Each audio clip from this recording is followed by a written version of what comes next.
जय हिंद साथियों, मैं हूं आपका दोस्त अल्फा शेराव और एक बार फिर से आप सभी का वेलकम करता हूं आपके अपने ही चैनल पर। दोस्तों, आज इस वीडियो में आपसे बात करूंगा भारतीय सेना के अंदर आरटीजीएसओ भर्ती 2025-26 एडिशनल लिस्ट के बारे में। साथियों, अभी कुछ दिन पहले भारतीय सेना की तरफ से ज्वाइन इंडियन आर्मी की वेबसाइट पर एक एडिशनल लिस्ट निकाली गई थी स्टेप अप रिजर्व लिस्ट के नाम से, जिसमें सिर्फ एक ही कैंडिडेट का नाम था और वो कैंडिडेट थे आरटीजीएसओ मौलवी सुन्नी के उम्मीदवार।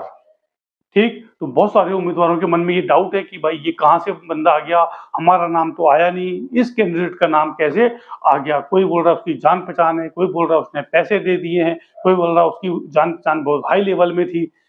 ठीक है, तो मैं आपको पहले भी बताया था कि ऐसा कोई भी कार्यवाही नहीं हुई है।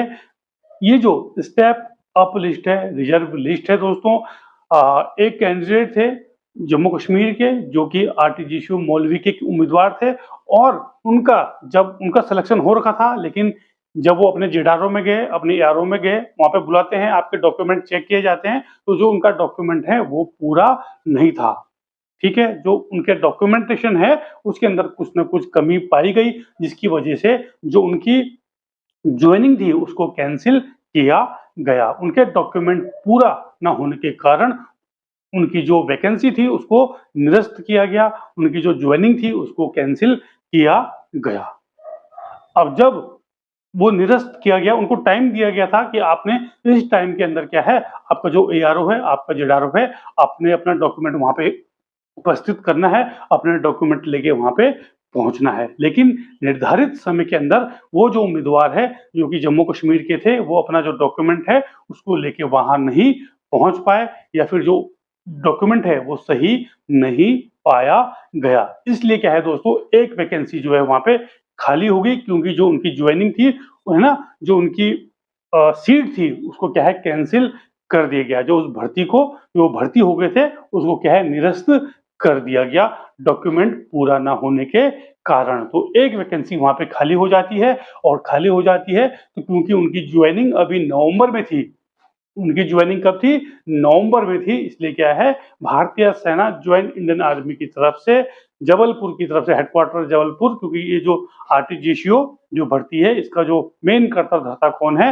हेडक्वार्टर जबलपुर। तो उसने क्या है फिर जो स्टेप अप यानी कि जहां तक मेरिट गई थी उसके नीचे जब लिस्ट खुली तो ये जो उम्मीदवार थे इनका नाम पाया गया, इनके नंबर पाए गए और इनको फिर स्टेप अप किया गया और इनका नाम निकाला गया। ठीक है, उन्होंने कहीं कोई पैसे नहीं खिलाए हैं, कोई कहीं कोई जान पहचान नहीं लगाई है, ठीक है ना। बस जो वो उम्मीदवार थे उनका नाम वहां पे से काटा गया और इनको स्टेप अप, इनका नाम आगे बढ़ाया गया। मैंने आपको पहले भी बताया था कि ये भर्ती में होता है, ये भर्ती का रूल है। अगर ज्वाइनिंग नहीं हुई है तो क्या है, जो पीछे वाले कैंडिडेट हैं उनको आगे लेके आते हैं। ठीक है ना, तो उसने कहीं भी कोई पैसा नहीं खिलाया है, कहीं भी कोई जान पहचान नहीं लगाई है। उसके जो नंबर थे वो लास्ट जो मेरिट रुकी थी उस मेरिट के बाद कट ऑफ, मतलब उन पर ही कट ऑफ लगा था और एक वैकेंसी खाली हो गई तो उनको फिर आगे कर दिया गया है। ये उनकी किस्मत मान लीजिए या फिर उनका लक मान लीजिए कि एक कैंडिडेट बाहर हो गया और वो अंदर हो गए। बाकी इसके अंदर कोई भी दूसरा कारण नहीं है। कई उम्मीदवार बोल रहे थे उसने तो पैसे खिला दिए हैं और उसकी बहुत जान पहचान थी, तो ऐसा कोई भी रीजन दोस्तों यहाँ पे नहीं है। बाकी जो एडिशनल लिस्ट वाले बच्चे हैं, कई उम्मीदवारों ने आरटीआई लगाई थी, किसी को आरटीआई का जवाब मिला है, किसी को नहीं मिला है। तो जिसको मिला है उसमें उन्होंने लिखा है कि आप लोगों का जो रिजल्ट है वो पहले ही जारी कर दिया गया है। बाकी अभी देखते हैं क्या होता है, अभी मैं कुछ नहीं बोलूंगा।